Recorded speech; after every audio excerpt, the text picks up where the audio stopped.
Hello, hello. Welcome to my channel. My name is Celine Bilgin, and I am a holistic nutritionist specializing in women's hormones, weight release, and mindset. Thank you so much for being here, and I want to talk to you today about why your period, your menstrual cycle, might be worse during quarantine.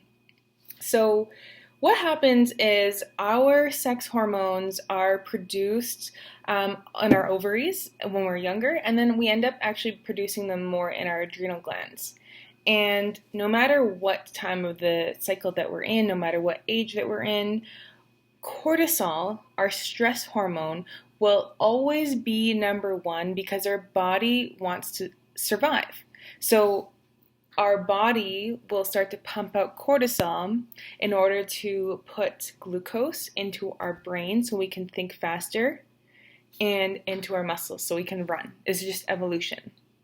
And so what happens is when we are producing more cortisol in the body, our sex hormones, because they're made out of the same material in our body, end up being produced less. So for example, you will end up producing less progesterone, okay, which is your anti-anxiety, your calming hormone, which also lines the uterus so to keep the body pregnant if it needs to be, or just keeps your cycle in a longer length of time before you menstruate so you have a regular cycle. So what happens is cortisol ends up pumping out more and then actually steals needed material to create progesterone. And then you end up having less progesterone. You end up feeling more anxious. You end up having more irregular cycles. And if you are human right now, you are feeling more stressed than usual. We all have different worries. We all have different concerns, no matter where you are in the world, no matter what kind of situation you're in. Everybody is in something different, and everyone is also going through the same thing.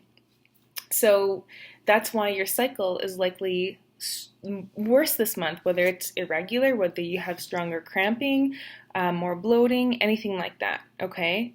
So what you can do, I have some 3 suggestions for you.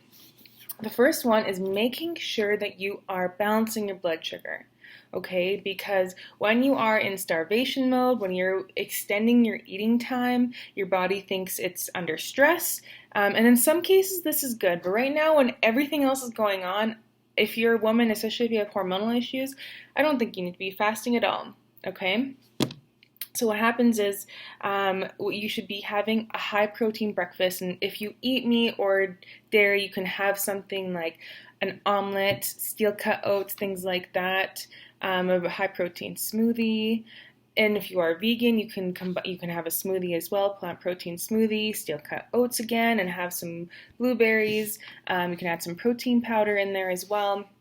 If you have rice and beans together, it forms as a complete protein, so you can have that as well.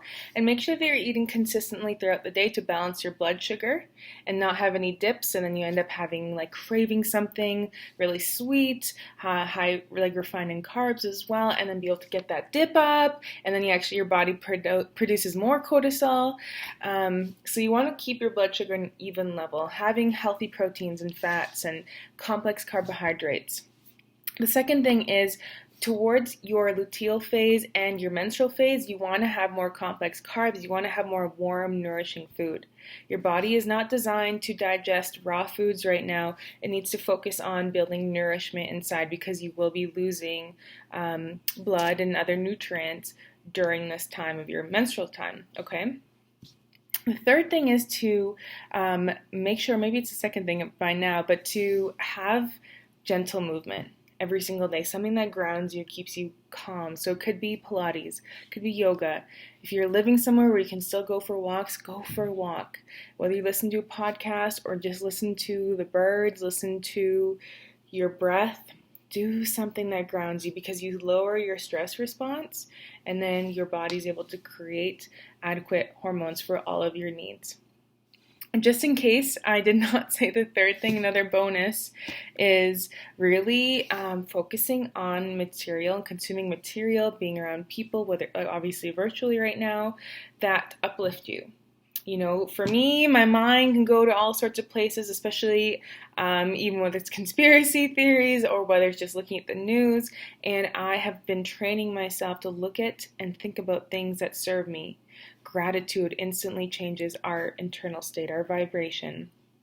There's podcasts and people like Tom Bilyeu and Tony Robbins and Peggy McCall and Bob Proctor, all of these different kinds of people that uplift us and actually have us see the opportunity, because there is always opportunity.